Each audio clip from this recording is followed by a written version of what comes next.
Breaking news, and this is a real bombshell. So here's what just happened. As of November 19th, the LAPD has officially moved David into the category of murder suspect. Not a person of interest. Not someone they're just talking to, but a full-on suspect in Celeste Rivas' death and dismemberment. And once that word drops, the entire game changes. Detectives are already pulling Tesla data that can't be wiped. They're revisiting that strange Santa Barbara trip. And his whole inner circle is starting to crack under pressure. We're hearing talk of more arrests coming, and it's suddenly very clear the walls are closing in fast.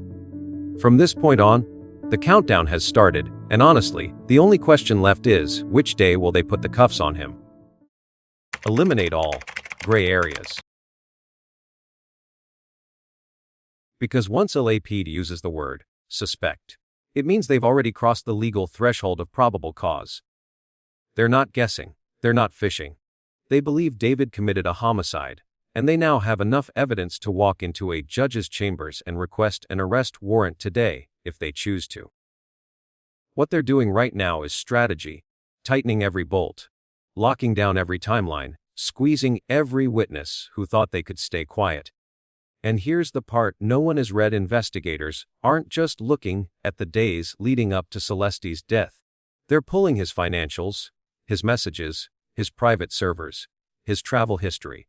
They're matching every minute of that 48-hour window with data points from the Tesla, from cell towers, from doorbell cameras on streets he didn't even realize he drove down. This isn't a casual review. This is the final sweep before a takedown. Behind the scenes, the mood has shifted. Officers who were once told to stay tight are now being reassigned to warrant prep.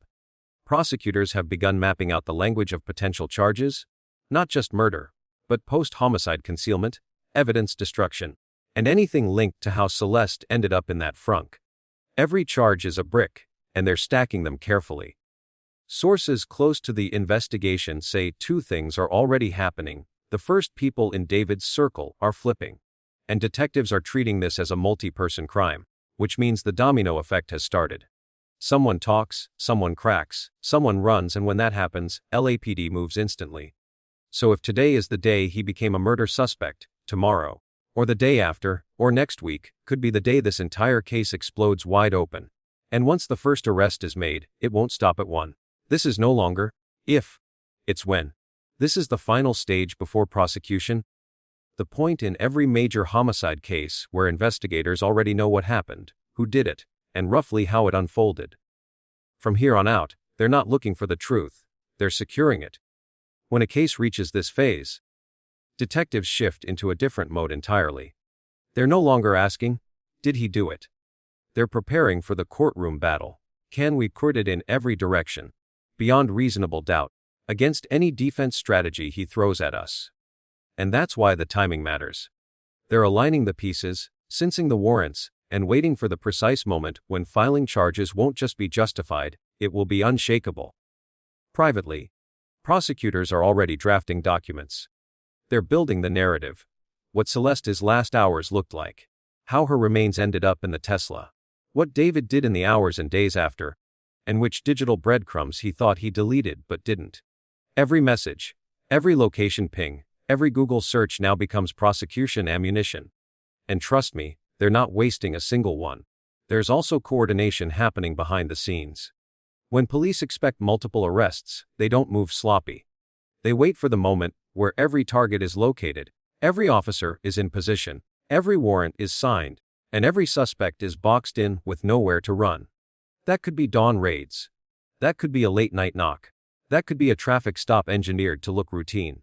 Timing is everything, and LAPD isn't rushing a case that's already tilted heavily in their favor. Meanwhile, the psychological pressure is intentional. When investigators signal that they're close, when the suspect label becomes official, it's a message to the inner circle: if you're involved, this is your last chance to get ahead of the charges. That's when people panic, when alliances shatter, when someone breaks and gives detectives the final piece they need. And based on what we're hearing, cracks are already forming. So yes, this is the last calm before the storm. They're not deciding whether to arrest him. That part is done. They're deciding when to strike, how to maximize impact, and which version of the truth they want on the record when the cuffs finally click. And after that moment comes, it's going to hit like a hammer. At this point, the psychology of the entire case has shifted, not just among investigators, but across the public. For 2 months, everything lived in the realm of speculation. Is he involved? Is there enough evidence? But once AP internally classifies someone as a murder suspect, that uncertainty evaporates. The narrative flips. The energy changes. The conversation moves from possibility to inevitability. And now, both the public and the people working the case are asking the same question: when are they going to put handcuffs on him? That shift is powerful. It signals that the audience, who has watched every twist, every leak, every strange detail of this case, no longer doubts what happened. They're simply waiting for the moment the law makes it official. And investigators feel that same tension. They've crossed the probable cause threshold.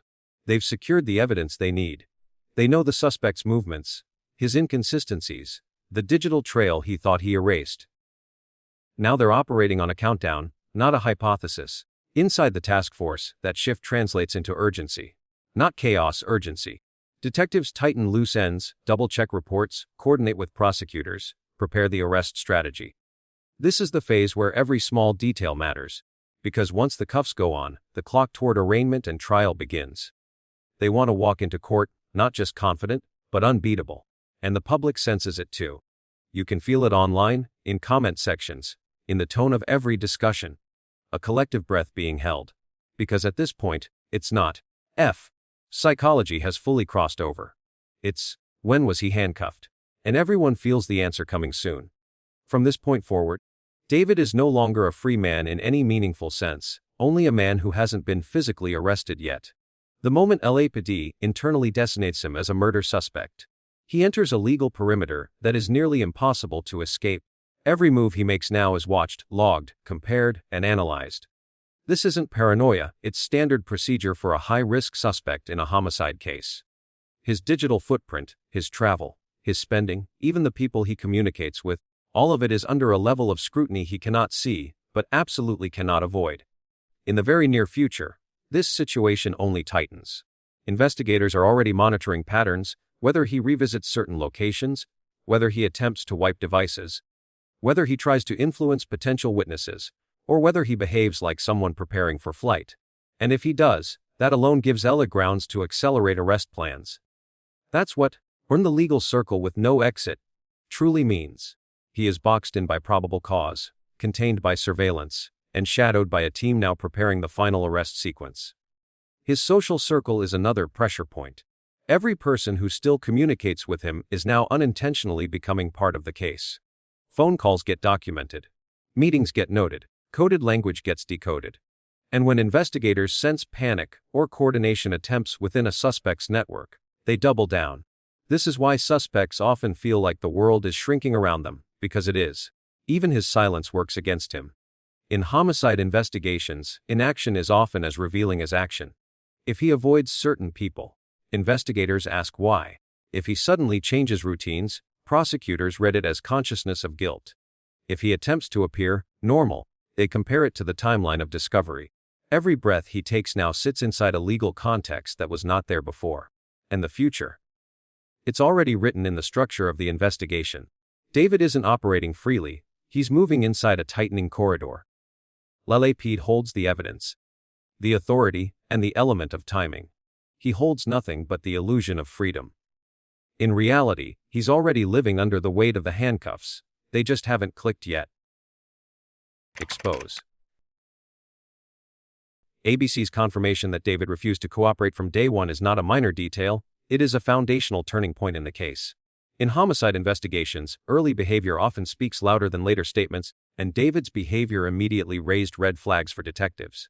While the public was still processing the shock of Celeste's remains being found in his Tesla, investigators were already documenting a pattern: silence, avoidance, and non-compliance.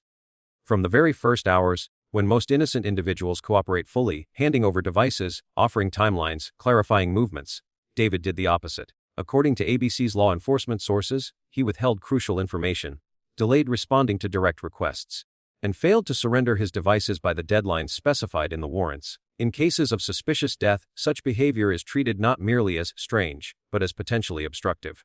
Every hour lost gives a suspect time to delete files, wipe accounts, or coordinate stories with others. Detectives took note of this.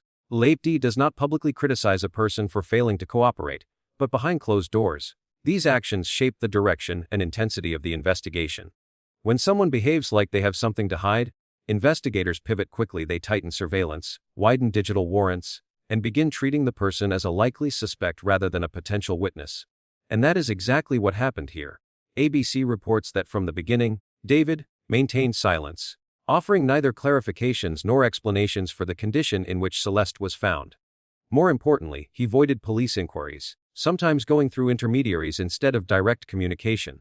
When detectives asked for his devices, the same devices that could show location history, deleted messages, drafts, hidden folders, or incriminating searches, he did not turn them in within the allotted time.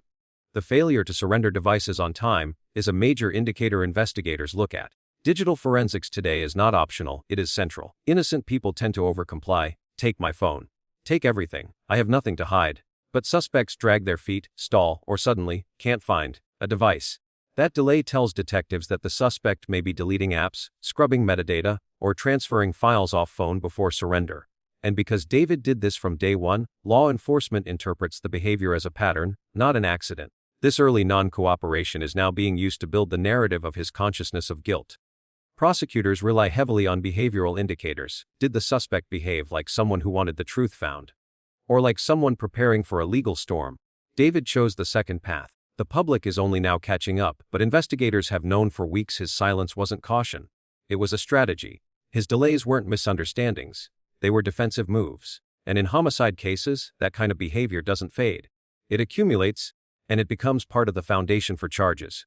From day one, David told investigators everything they needed to know. He just told it without saying a word.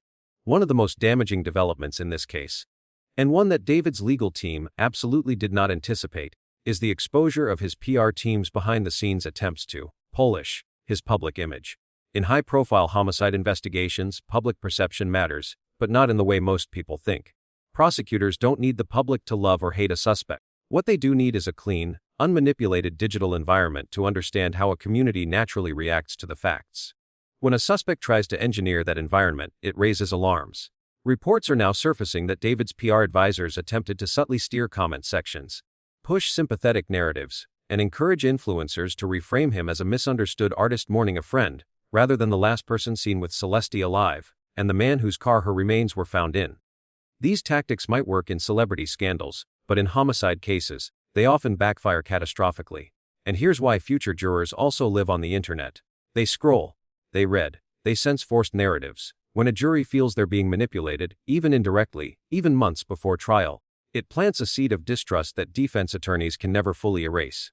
Moreover, prosecutors can weaponize PR manipulation.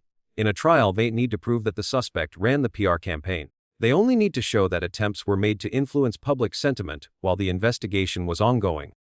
That alone can be argued as a sign of consciousness of guilt. An innocent man doesn't need reputation management during a homicide inquiry, a prosecutor might say. And the jury will listen. The exposure of the PR strategy also shifts law enforcement's posture. Detectives now view every public statement, every social media post, every leaked, close friend quote through the lens of possible narrative engineering. This pushes investigators to dig deeper, double-check alibis, scrutinize timelines, and cross-reference statements for inconsistencies shaped to fit a PR script. Even worse for David, these revelations damage the credibility of anyone defending him publicly. Journalists become more skeptical. Comment sections become more hostile. Neutral observers become suspicious. And prosecutors, already preparing for trial, begin collecting these PR artifacts as contextual evidence. Because here's the truth: jurors hate manipulation. They may forgive anger, panic, or silence. But deceit, especially staged, strategic deceit, sticks. By trying to look clean, David now appears calculated. By trying to look stable, he now looks rehearsed. By trying to soften his image, he has unintentionally hardened the public's perception of guilt. This is the kind of mistake that doesn't just fail, it boomerangs. And in the eyes of a future jury, a PR campaign gone wrong can do more damage than silence ever could. The polished image cracked, and what leaked out only reinforces what investigators already believe. And that leads directly into the second major factor tightening around David: his consistent non-cooperation from day one. In criminal investigations, silence itself is not a crime, but patterns of strategic silence, evasiveness, and deliberate delay carry enormous weight. Law enforcement does not evaluate behavior in a vacuum. They analyze it alongside timelines, forensic evidence, digital traces, and witness statements. When a suspect simultaneously avoids cooperation and attempts image management through PR channels, investigators see not two separate problems, but one overarching narrative: consciousness of guilt. Consciousness of guilt is not about confession. It's about behavior that indicates the suspect knows the truth would incriminate him. In David's case, that pattern formed early. When he refused to surrender devices on time, detectives documented it. When he answered through intermediaries instead of direct communication, they noted it. When he failed to clarify key timeline questions, they logged it. Each act on its own may seem minor, but together they form the bureau profile prosecutors rely on: a man deliberately avoiding transparency because transparency would expose him. And when this pattern is placed next to the PR team's attempts to soften his public image, the implications become even stronger. An innocent man doesn't need narrative control. An innocent man doesn't need to delay giving investigators what they're legally entitled to. An innocent man doesn't strategize silence the same way a crisis management team strategizes optics. Jurors understand this instinctively. They know the difference between fear and calculation. And investigators absolutely know the difference, because they've seen it 100 times before. This is why non-cooperation carries legal weight even when no words are spoken. It can be argued in court. It can be used to frame motive, state of mind, and intent. Prosecutors don't claim, "A acted guilty, therefore he is guilty." They say, "He acted guilty because he knew what the evidence would show." And the distinction matters. Juries are not asked to interpret silence, they're asked to interpret strategy, and David's silence looks like strategy. In the end, non-cooperation doesn't just fail to protect him. It becomes part of the case, a behavioral fingerprint that points to someone who understood what investigators would find if he ever let them in. After today, every action David takes, or refuses to take, shifts into a different legal category. His silence is no longer interpreted as caution, it becomes part of a behavioral record. His avoidance is no longer seen as stress, it reads as deliberate obstruction. His attempts to disappear from the public eye, to shield himself through carefully crafted statements or PR backchannels, no longer function as protection. They become ammunition for the prosecution. In a homicide case, especially one involving concealment of remains and conflicting timelines, behavior speaks louder than any testimony, and prosecutors are trained to translate actions into narrative. From now on, each instance of silence can be framed as strategic, not accidental. Each unanswered question becomes a moment where he chose not to clarify the truth. Each delay in turning over devices looks like time used to wipe evidence. Each shift in public messaging, from sympathy posts to curated influencer narratives, signals an intent to manipulate perception while avoiding cooperation with the actual investigation. In court, these behaviors are not background noise, they become exhibits. They tell jurors, this is not how innocence behaves. Prosecutors rely heavily on what's called consciousness of guilt indicators, a catalog of behaviors displayed by suspects who know the evidence will eventually point back to them. David has accumulated nearly every one: evasion, strategic silence, delayed compliance, narrative fabrication, controlled leaks, PR damage control, selective cooperation, and sudden disappearance from public life. Each piece becomes a thread, and prosecutors weave those threads into a timeline of intent. Not because behavior proves guilt, but because behavior confirms motive. He acted like a man who feared exposure. Even worse for David, these behaviors will be presented to a future jury in context with the physical and digital evidence. When jurors hear that Celeste was found in his Tesla, then hear that he failed to cooperate, then hear that he didn't surrender devices, then learn about behind-the-scenes PR cleanup, the conclusion becomes unavoidable. Every action reinforces the prosecution's central argument: he knew what happened, and he knew what the evidence would reveal. The PR element will be especially damaging. Jurors despise manipulation. When they learn that a suspect chose to manage public perception instead of assisting the search for truth, it creates an emotional backlash. Prosecutors won't need to exaggerate, the behavior speaks for itself. He worked harder to protect his image. They will argue, then to help investigators understand how a young woman ended up dismembered in his car. From this point forward, David is not simply under investigation, he is under interpretation. Every move is recorded, contextualized, and prepared for courtroom presentation. There is no neutral behavior left for him. Silence becomes suspicion. PR becomes a motive. Avoidance becomes inference. And in the eyes of a jury, all of it becomes evidence that hurts him far more than it helps. In this phase, all it takes is one official APD report documenting obstruction or non-cooperation, and David's entire defense strategy collapses. Once police formally state that the suspect delayed, avoided, or failed to comply with investigative requests, his attorneys lose the ability to frame him as an innocent man misunderstood. The court interprets this as a clear indicator of consciousness of guilt, and the jury will view it as an attempt to hide the truth. A single report is enough to shift the entire trajectory of the case. Innocent wiped out. Both law enforcement and TMZ have now confirmed that Celestes were found in a condition officially categorized as severe dismemberment. That is the precise term authorities are using, a term that carries enormous weight in forensic and legal contexts. But because of how emotionally charged and overwhelming those words are, many people discussing the case have naturally begun to soften the language, using gentler expressions that acknowledge the seriousness without describing anything graphic. In everyday conversation, you'll hear phrases like, condition far from intact, a state of extensive separation, or significantly altered remains. These are the English equivalents of the toned-down ways people often cope with harsh realities. Linguistic cushions that allow us to talk about something devastating without confronting the full brutality of the original term. Even the media has shifted between stronger and softer wording, sometimes saying, severely altered condition, or highly fragmented state, as a way of conveying gravity while still respecting the sensitivities of the audience. What matters most, however, is the legal implication behind the term. When LAPD and the coroner classify remains as severe dismemberment, it signals a level of harm far outside the realm of accidental trauma, environmental effects, or natural decomposition alone.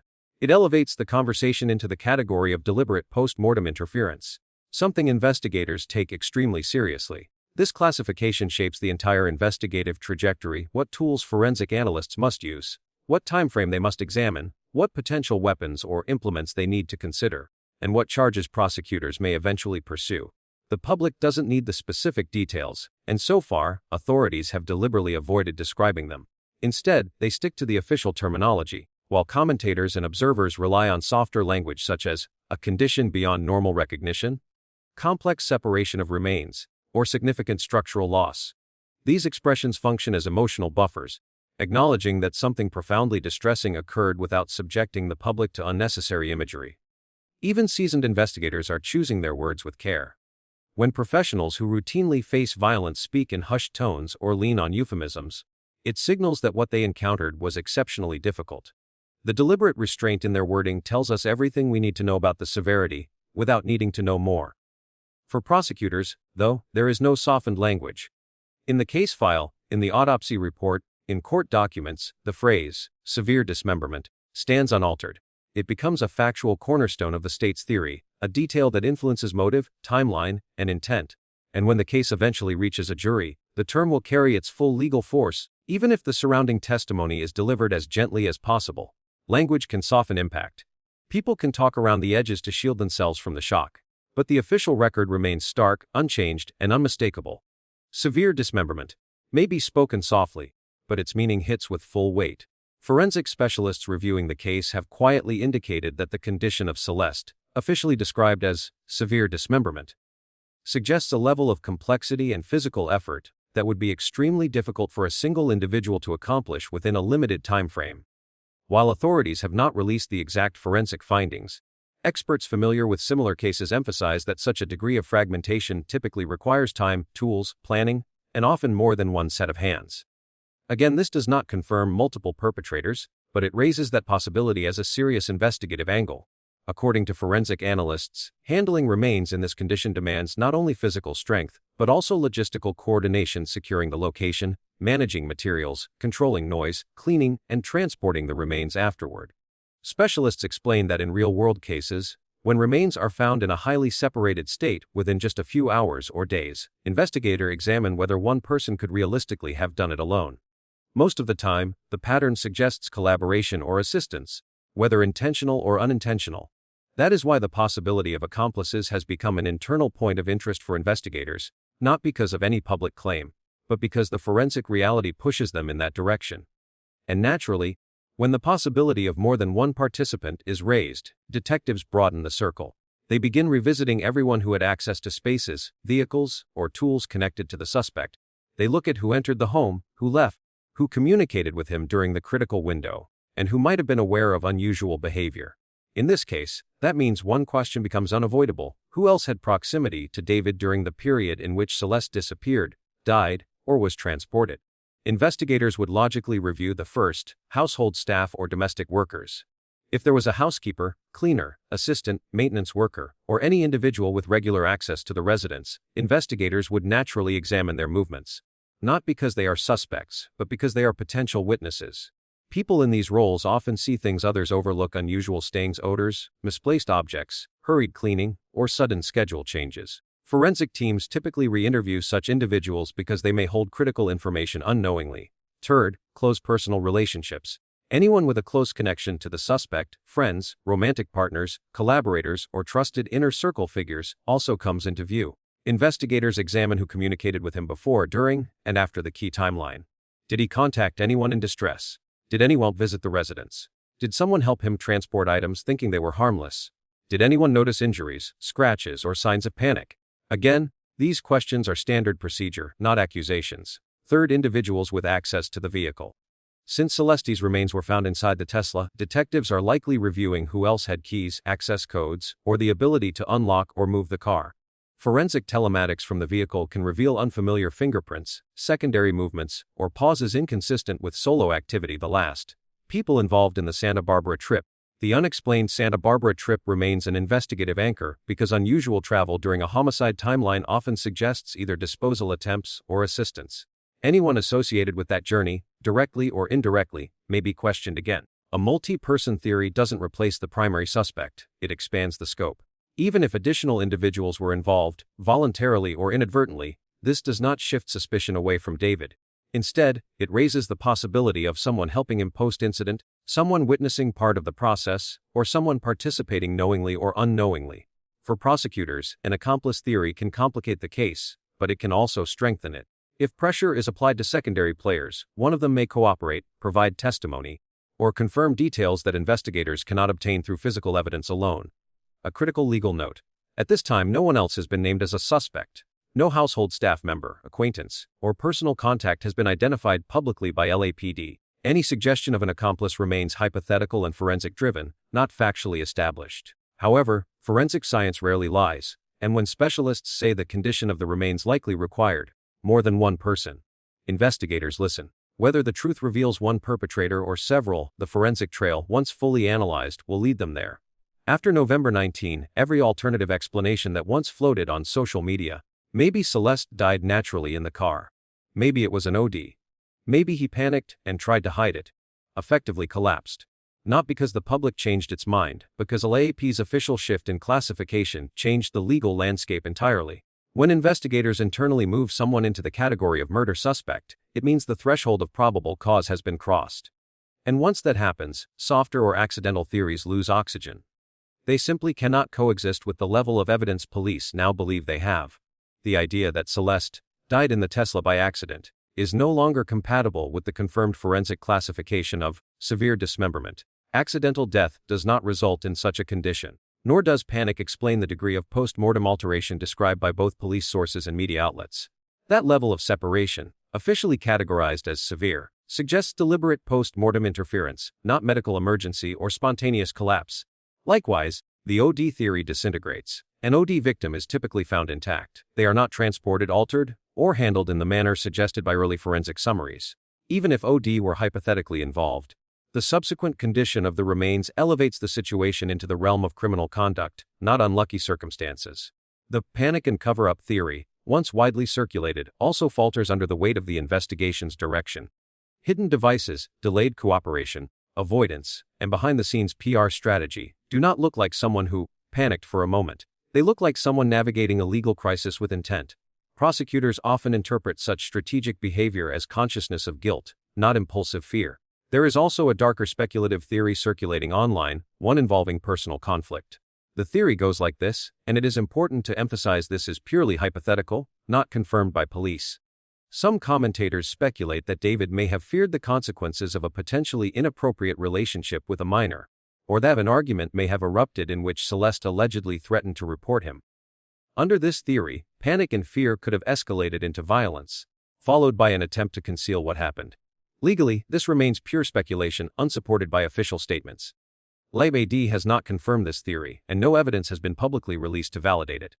Still, investigators will inevitably examine any interpersonal conflict, digital communication, or emotional volatility that may have taken place leading up to Celeste's disappearance. That is standard procedure in every homicide investigation. In real criminal cases, when authorities believe a suspect's actions after death involve concealment, transport, or alteration, they naturally look at possible motive and fear of exposure, fear of scandal, fear of legal consequences. Whether that fear was based on something real, imagined, exaggerated, or misunderstood is something investigators will determine only after reviewing digital records, messages, and witness testimony. The only fact the public can rely on now is this: as of November 19, LAPD no longer considers this an accident. They no longer consider it unexplained, and they no longer treat David as someone adjacent to the truth. They treat him as the person responsible. Every alternative theory, natural death, OD, panic, has been effectively pushed off the board. What remains now is the homicide investigation, and every new development points in only one direction. If investigators continue moving in the direction signaled, the range of potential charges becomes far more serious than what the public initially imagined. At the top of the list is, of course, murder, the gravest charge in any homicide case. To reach this point, detectives need probable cause suggesting that Celeste's death was not natural, accidental, or self-inflicted. The shift toward classifying David as a murder suspect indicates that police believe that threshold has already been crossed. A second possible charge, one rarely discussed publicly because of its severity, is mutilation or dismemberment of a corpse. In many jurisdictions, this is considered an aggravated felony, sometimes treated nearly on par with homicide, because of the intentionality, time, and active participation required. The official use of the term, severe dismemberment, means investigators must evaluate whether deliberate post-mortem alteration took place, how it was carried out, and by whom. This charge alone can carry decades in prison. A third legal avenue is conspiracy, a charge that comes into play when more than one person is believed to have participated, assisted, planned, encouraged, or facilitated any part of a criminal act, or its cover-up. Conspiracy does not require someone to commit the primary act. It only requires agreement, assistance, or contribution to the wrongdoing. In cases involving complex post-mortem handling, transportation, concealment, or digital interference, investigators often explore whether multiple individuals might have been involved, knowingly or unknowingly. What makes conspiracy so powerful is that it spreads liability outward. If one person cooperated, helped clean, moved an object, held information, or misled investigators, even in a minor way, they can become part of a larger criminal network in the eyes of the law. And this is where the future becomes dangerous for anyone connected to the suspect. Because once police identify even one assisting individual, a helper, a facilitator, someone who was present, someone who provided materials, someone who knew something crucial, the entire structure around the suspect begins to collapse. Conspiracy charges work like gravity. When one person falls, everyone connected to them is pulled down. Investigators know this. Prosecutors know this. Which is why conspiracy is often used as a strategic pressure point. If police uncover a second participant, even someone involved only after the fact, that person instantly becomes the weakest link. They face enormous legal risk and often the strongest incentive to cooperate, testify, or provide information that reveals the wider picture. One accomplice turning state's witness can unravel timelines, expose hidden communications, clarify movements, or confirm actions the forensics alone cannot fully prove. And that is how entire networks unravel in homicide cases. It doesn't require a confession. It doesn't require dramatic evidence. It only takes one cooperating individual for the chain reaction to begin. If investigators discover that anyone assisted, even slightly, the collapse is not gradual. It is immediate, structural, and devastating for every person in the circle. Because in conspiracy law, once one person talks, the truth spreads like wildfire. Tesla data enable. One of the most intriguing threads quietly resurfacing inside the investigation is LAPD's renewed interest in David's spring 2025 trip to a remote area of Santa Barbara County, a region known for its rugged terrain, sparse population, and long stretches of isolated backroads. For months, the public treated this trip as a strange footnote in the case. But now, with the November 19 shift in investigative posture and the reclassification of David as a murder suspect, that journey has become a key point of scrutiny. Law enforcement sources say detectives have already compiled detailed information about the trip, the precise dates, the duration, the route taken, the places where David's vehicle stopped, and the digital traces logged by devices traveling with him. The Santa Barbara region, especially its inland canyons and ranchlands, is famous for providing concealment both from people and from technology. Large patches have no cell reception. Dirt roads branch off into private properties. Abandoned structures dot the hills, and many areas are rarely visited by hikers or patrol units. That is exactly the type of geography investigators re-examine when they suspect a prior attempt at concealment. To be clear, LAPD has never stated publicly that the Santa Barbara trip involved evidence disposal. No physical evidence has been announced, no searches have been reported, and no confirmation has been made. But detectives routinely revisit unexplained travel during suspicious death investigations. When the remains are later discovered in a vehicle, particularly in a condition suggesting deliberate post-mortem handling, any prior trip to a remote location takes on new significance. One possibility investigators are reportedly considering is that Santa Barbara could have been a first hiding site, later abandoned or deemed too risky, leading to the remains ultimately being transported in the Tesla. This theory would fit a pattern seen in other cases. A suspect initially uses a remote location, but then retrieves the remains due to fear of discovery, emotional panic, or a change in circumstances. The frunk discovery suggests something interrupted or prevented the original disposal plan. If this hypothesis holds weight, the spring 2025 trip becomes more than a strange getaway. It becomes a window into intent and planning. LAPD is believed to have GPS breadcrumbs from the Tesla, geolocation data from cell towers and Wi-Fi pings, transaction history such as gas, food, or supply purchases, any digital footprints that occurred during the trip, images or videos stored automatically on cloud systems, satellite map comparisons for disturbed soil or unusual vehicle tracks. Even small inconsistencies, unexplained detours, prolonged pauses in remote areas, or sudden loss of phone activity can shape the investigative theory.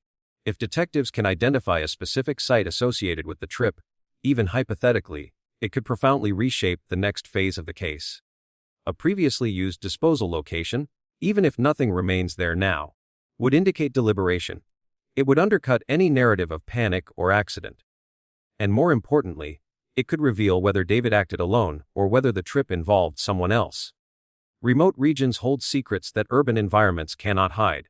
If Santa Barbara was once part of David's plan, LAPD will find it, even months later. And if they confirm that location was used before the final concealment, the case against him becomes exponentially stronger. One of the most overlooked but powerful elements in this entire case is the fact that Tesla vehicles are essentially rolling black boxes. They record far more data than most drivers realize, and unlike phones, laptops, or cloud accounts, this data cannot be wiped, deleted, or overwritten by the user. It is transmitted, stored, and retrievable long after the fact. And according to sources, LAPD already has full access to David's Tesla logs. What investigators gain from that is enormous. Tesla's record minute-by-minute GPS location, including every stop, every detour, every rural road, and every moment the vehicle was stationary. This means detectives can reconstruct his exact movements with near-perfect accuracy, where he drove, how long he stayed there, whether he took unusual routes or visited isolated areas, whether his path matches his statements. There is no way to forget, misremember, or explain away these routes. The car remembers everything. Newer Tesla models have a cabin-facing camera that captures movement inside the vehicle. Autopilot logs also record external environmental data. While these aren't full-length videos, they provide stills, alerts, triggers, and sensor readings that can paint a picture of who was in the car, whether there was unusual motion, whether the driver was distracted or leaving the seat, whether heavy objects were moved inside the cabin. If anyone else was present at any point, the system may have captured it. Tesla logs every instance of the trunk or frunk being opened or closed, including exact date, exact time. During this time they remained open. Whether they were accessed multiple times in a single window. For forensic investigators, these timestamps are gold. They allow detectives to correlate trunk activity with other behavior, such as stops on remote roads, nighttime trips, or attempts at concealment. Every surge, brake, slowdown, and acceleration is recorded. This reveals whether he drove aggressively or erratically, whether he slowed down near secluded areas, whether he made abrupt stops consistent with disposal attempts, whether the vehicle experienced unusual weight changes. These behavioral patterns help investigators build intent and timeline. Tesla records not only where the car stopped, but how long it remained parked, When paired with phone data, this tells investigators why he stopped, whether he left the vehicle, whether he stayed inside for long periods, whether the stop locations make logical sense. This is how detectives identify suspicious pauses, especially in remote areas. Together, these data points create an unbreakable timeline. A timeline no suspect can outrun, rewrite, or manipulate. In cases like this, the Tesla doesn't just assist the investigation. It becomes an investigation. When investigators overlay the Tesla data with the timeline of Celeste's disappearance, the analysis becomes brutally precise. In cases like this, detectives are not looking for dozens of anomalies. One single irregularity can be enough to establish the movement of a body, especially when paired with forensic findings. Because once a person is confirmed missing, and once their remains are later discovered inside the suspect's vehicle, even the smallest deviation in the timeline looms large. If the Tesla shows a stop in an unusual location, if the car was parked for an inexplicable amount of time, if the frunk opened at an hour inconsistent with his statements, if he took a detour he never mentioned, if the vehicle's weight sensor shifted strangely, if the GPS reveals a momentary pause in a remote area, any one of these is enough to suggest transport, concealment, or handling of remains. Investigators don't need a dramatic pattern. They only need a point of contradiction, one stop he cannot explain, one timestamp that conflicts with his alibi, one movement that Celeste could not have participated in if she was already deceased. When a missing person timeline intersects with digital car logs, the truth becomes almost mechanical. The vehicle's data fills the gaps that no suspect can safely navigate. And once a single suspicious data point is identified, detectives can expand the frame. What happened right before? What happened right after? Which device is connected? Did a trunk or frunk open? Did his phone go dark? Did he slow down near a secluded road? With modern forensic analysis, one crack becomes a map. In the end, it isn't the number of anomalies that matters. It's the existence of even one. Because when a missing woman is later found in the car, one unexplained detour can be the difference between uncertainty and proof of transport. In the near future, one reality will define the battlefield no defense attorney can successfully fight: a Tesla data record. Not because they lack skill, but because this category of evidence is considered one of the most objective, tamper-resistant, and independently verifiable forms of digital available in modern criminal investigations. Tesla data is not something a suspect can manipulate. It isn't stored on the driver's personal device, it isn't editable, and it doesn't rely on memory, perception, or human interpretation. It is generated automatically by the vehicle's internal systems and transmitted to secure servers. Every timestamp, every GPS coordinate, every open frunk event, every acceleration spike is preserved in a chain of custody that defense attorneys cannot reasonably dispute. In court, this transforms the Tesla into what legal scholars call a silent witness, a source of truth that stands separate from any human account. Jurors tend to trust machine-generated data because it has no emotions, no bias, no motive. And prosecutors love it because the defense cannot cross-examine a computer. Even the best attorneys can challenge phone records, eyewitness testimony, or emotional interpretations. They can argue about intention, perception, or coincidence. But they cannot argue with a vehicle that logs exact GPS routes minute by minute. Every stop and for how long. Precise times when the trunk or frunk was opened. Speed, deceleration, sudden turns. Seat occupancy sensors, cabin camera triggers, autopilot alerts, weight distribution changes. Each data point is a puzzle piece that snaps into place with the next. Together, they form a timeline far more reliable than any alibi a person could invent after the fact. This is why prosecutors increasingly rely on Tesla and other EV telemetry. It doesn't blink, forget, or lie.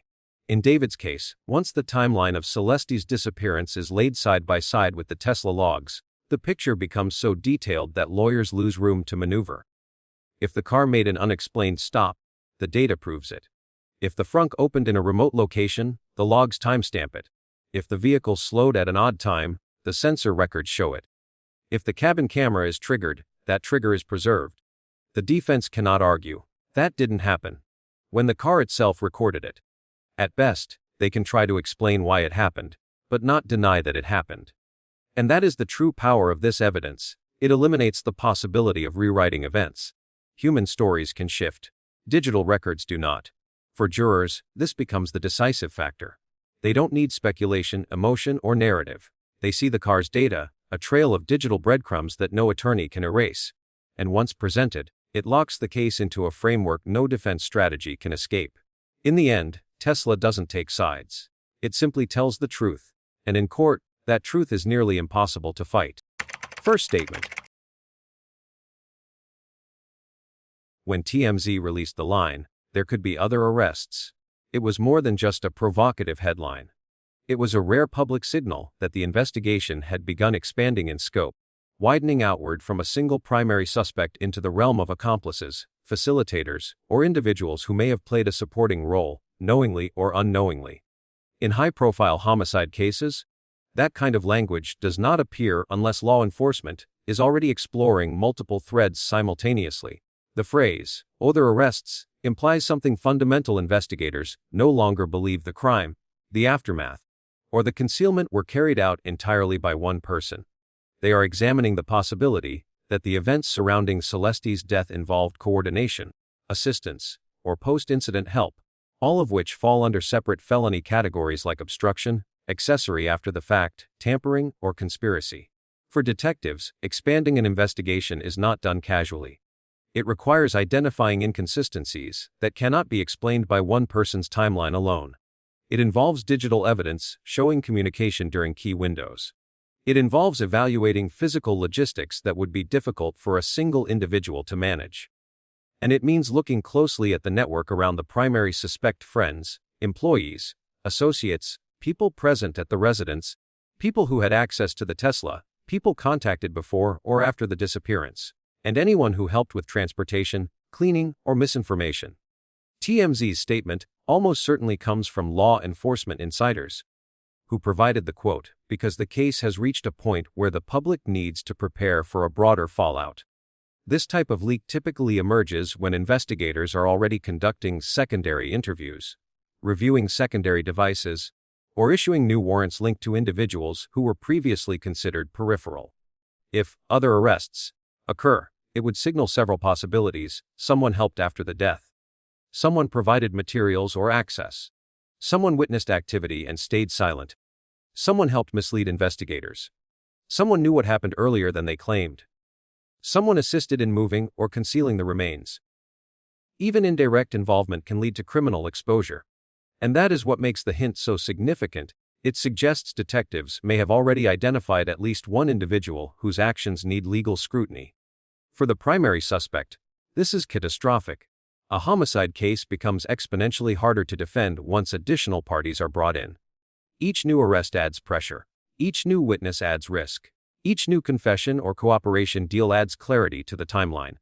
Investigators often use secondary suspects as leverage, offering plea bargains in exchange for testimony, turning weak links into key witnesses. Once that process starts, the collapse is rarely slow. It moves quickly, structurally, and with legally devastating precision. TMZ's hint is not just speculation. It's the sound of an investigation widening, and a signal that the truth may involve far more than one person. As the investigation widens, public attention has naturally turned to several individuals within David's orbit, not because they are guilty or named as suspects, but because it is standard procedure for detectives to examine anyone with proximity, access, or insight into a primary suspect's life. Names circulating online, such as Neo, his bodyguard, his personal manager, and various employees within the label, reflect roles, not accusations. Neo, frequently seen around David, is the kind of close associate investigators typically speak with to understand routines, moods, and movements. Such individuals can confirm or contradict timelines, making them valuable witnesses. The bodyguard is another figure the public speculates about, not due to wrongdoing but because bodyguards often hold unique visibility. They know who entered or exited the home, any late-night trips, emotional changes, or unusual behavior. Their observations help investigators reconstruct the most precise sequence of events possible. The personal manager is also relevant in a procedural sense, as managers often handle travel schedules, cancellations, emergency communications, and private logistics. If there were sudden disappearances, unexpected trips, or abrupt PR instructions, a manager's records can clarify whether those actions fit into a normal pattern or signal something out of place. Likewise, staff within the label, including assistants, communications personnel, and digital handlers, can inadvertently hold small, Crucial pieces of the timeline: a sudden change in messaging, a frantic request, an odd instruction, or a shift in David's demeanor. These fragments help investigators form a complete picture of the days surrounding Celeste's disappearance. Importantly, none of these individuals have been accused of any crime. Their names surface only because expanded investigations require examining the broader ecosystem around the primary suspect.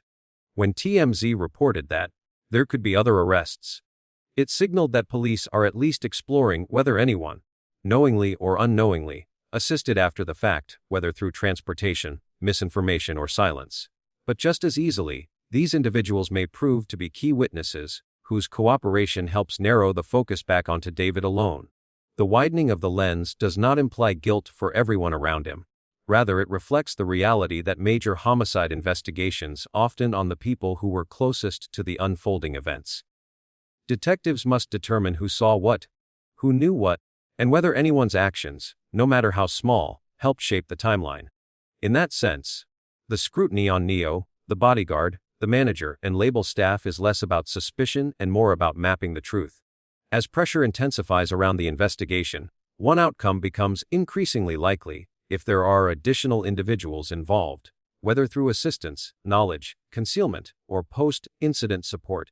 Those individuals will eventually face a point of fracture.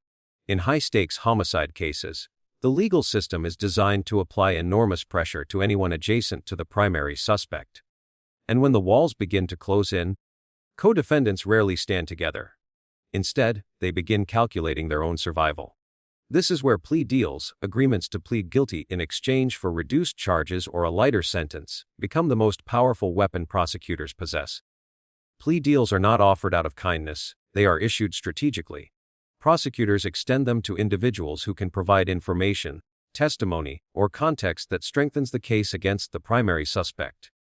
And for potential accomplices, the choice becomes brutally simple: protect the mastermind and face decades in prison, or cooperate with the state and secure a drastically reduced sentence. Under this kind of pressure, even people who once believed they could remain silent often change course. Loyalty evaporates when confronted with the prospect of years, or even life, behind bars. If the investigation reveals that multiple individuals helped with transportation, concealment, misleading statements, digital manipulation, or other post-incident acts, those people will not all be charged equally. Prosecutors rank involvement: the person who speaks first often receives the best deal, while those who wait become legally exposed. This dynamic encourages rapid cooperation. The first co-defendant to flip may reduce a potential 20-year sentence into 5. The second may receive 10. The last may receive no deal at all. This race to the prosecutor's office is a well-known phenomenon in criminal law. As soon as detectives confront a secondary figure with evidence, messages, movements, surveillance, GPS logs, or conflicting statements, the calculation changes. People who initially thought they were only peripherally involved begin to realize they are legally entangled. And the smarter ones understand that in homicide cases, silence is rarely the winning strategy. The prosecution does not need all accomplices to talk. They only need one. One person who admits involvement. One person who explains the timeline. One person who clarifies what happened before the body was transported. One person who reveals who planned what and when. The moment someone accepts a plea deal, the entire structure surrounding the primary suspect destabilizes. The case becomes sharper, the narrative becomes clearer, and the prosecution gains a witness who can speak not from speculation, but from participation. Defense attorneys dread plea deal flips because they shift a case from circumstantial to testimonial, from possible to confirmed. If multiple individuals were involved in any way, the pressure will not be equal, it will be crushing. And in that atmosphere, co-defendants almost always choose self-preservation over silence. They choose shorter sentences over blind loyalty. They choose cooperation over ruin. Because in the end, plea deals don't just reduce sentences. They break conspiracies. And once one person breaks, the rest cannot hold. In homicide investigations of this scale, the unwritten rule is brutally simple: the person to talk is the person who walks away with the lightest sentence. Detectives know it. Prosecutors know it. And every potential accomplice feels that pressure tightening with each passing day. When investigators begin zeroing in on multiple individuals, when digital evidence contradicts stories, and when the timeline collapses into hard data, the weakest link inevitably breaks first. And the moment that break happens, loyalty disappears. Self-preservation takes over. In that instant, the smartest co-defendant chooses to speak, and in doing so, they secure the only lifeline available. A plea deal that protects them from the worst penalties. Anyone in David's orbit, who had even the smallest involvement, whether in movement, concealment, cleanup, misinformation, or silence, will face an impossible choice once confronted with evidence. Stay loyal and risk decades in prison, or cooperate and shift the weight onto David. Under that kind of pressure, silence becomes a gamble few are willing to take. The individual who cracks first will not just be helping themselves, they will be dismantling the entire defensive wall around him. And that's why the near future of this case is so volatile. It takes only one statement, one confession, one cooperation agreement, one moment of truth, to flip the entire investigation upside down. A single insider confirming movements, conversations, or actions could turn a circumstantial case into a clean, prosecutable narrative. One cooperating witness can provide details that no amount of digital evidence could reveal: intent, planning, fear, and motive. In cases like this, CDC DIN never shifts slowly. It shifts in an instant with one voice, one crack, one decision to save oneself. And once that happens, there is no going back. Arrest warrant. Across many high-profile homicide investigations with similar characteristics, a consistent pattern emerges once police hit someone from person of interest to suspect. The clock begins ticking toward an arrest, often within 24 to 96 hours. This timeframe is not mandated by law but reflects how modern investigative strategy operates when probable cause has already been met. The designation of suspect signals that detectives are no longer searching for a theory, they have one. They are no longer uncertain, they are preparing.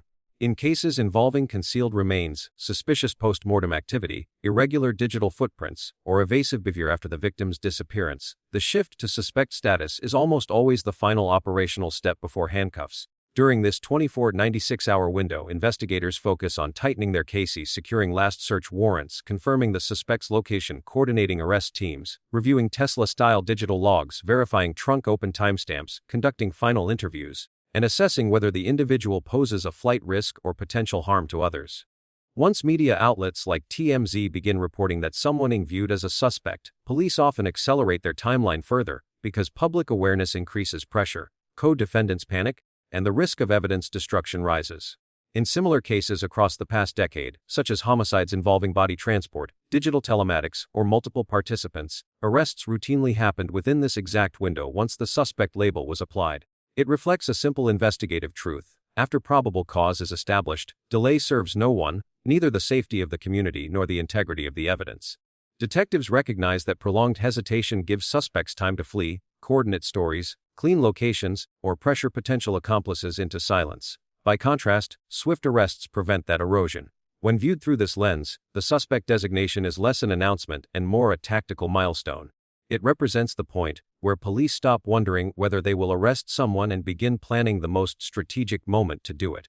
And if this case follows the same trajectory as dozens of others with the same forensic and digital patterns, the move from suspect to in custody is not a matter of weeks or speculation. It is historically, consistently, and operationally a matter of days. If prosecutors ultimately decide to file charges, the legal exposure in a case with this fact pattern could be extraordinarily severe. The most serious potential charge would be first-degree murder 1, which applies when authorities believe the act involved planning, preparation, or intentional decision-making. Premeditation does not require long-term planning. Even a brief moment of deliberate choice can qualify under many state statutes. If evidence suggests intent, concealment, or steps taken before or after the death, murder 1 becomes a central consideration. On top of that, prosecutors may consider special circumstances, which dramatically enhance penalties.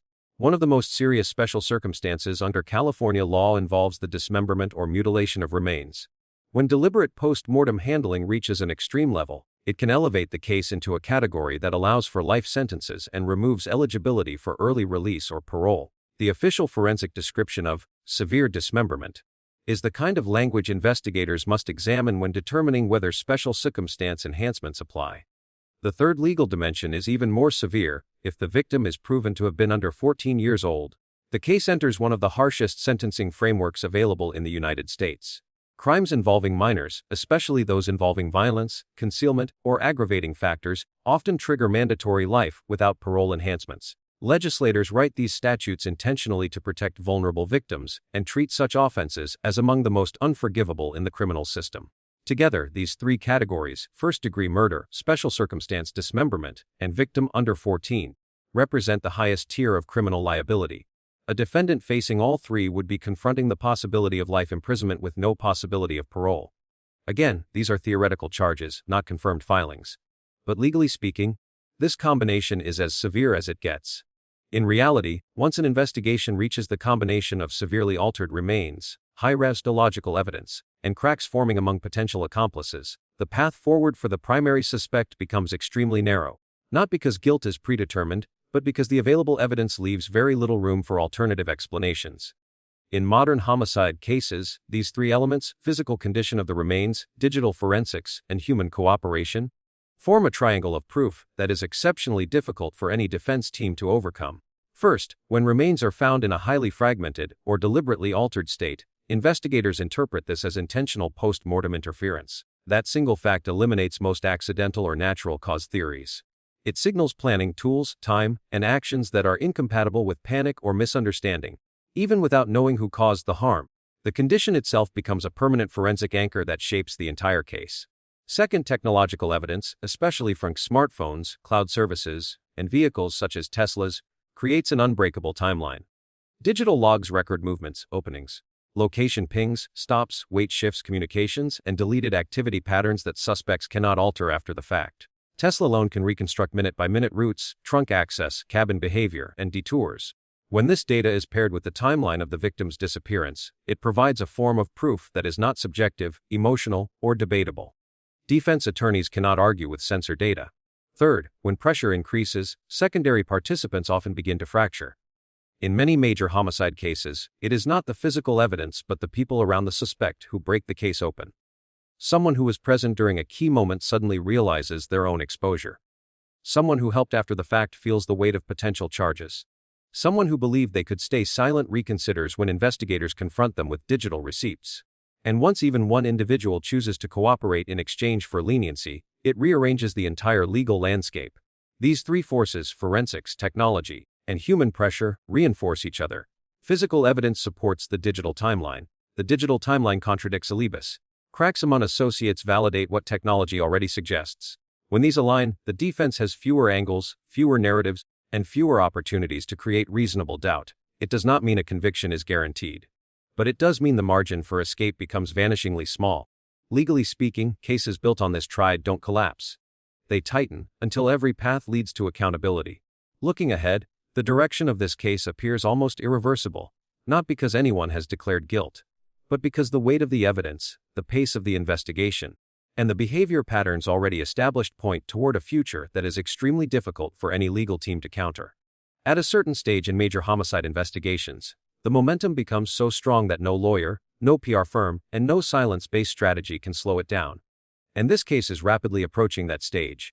No defense attorney can save a client when the physical evidence, digital records, and witness pressure all converge. Lawyers can challenge interpretations, question procedures, and poke holes in the prosecution's narrative, but they cannot undo sensor logs, Tesla GPS trails, timestamp trunk openings, or digital footprints preserved on remote servers. They cannot erase previous inconsistencies or rewrite timelines that technology has already authenticated. Even the best attorney in the country cannot reverse data that is already locked, duplicated, and admissible. No public relations strategy can rehabilitate the situation either. Once law enforcement reaches probable cause, image management becomes irrelevant. The narrative is no longer shaped by interviews, statements, or social media campaigns. It is dictated by forensic labs, digital analysts, who follow facts, not hashtags. PR cannot neutralize physical evidence. It cannot soften forensic terminology. And the public's perception no longer matters when the case is shaped inside a courtroom, not online. The evidence is closing in. The circles around him are tightening, and the timeline for action is shortening with every passing hour. In the near future, it will feel less like he is walking toward prison, and more like prison is already waiting on the other side of the door, with law enforcement poised to knock.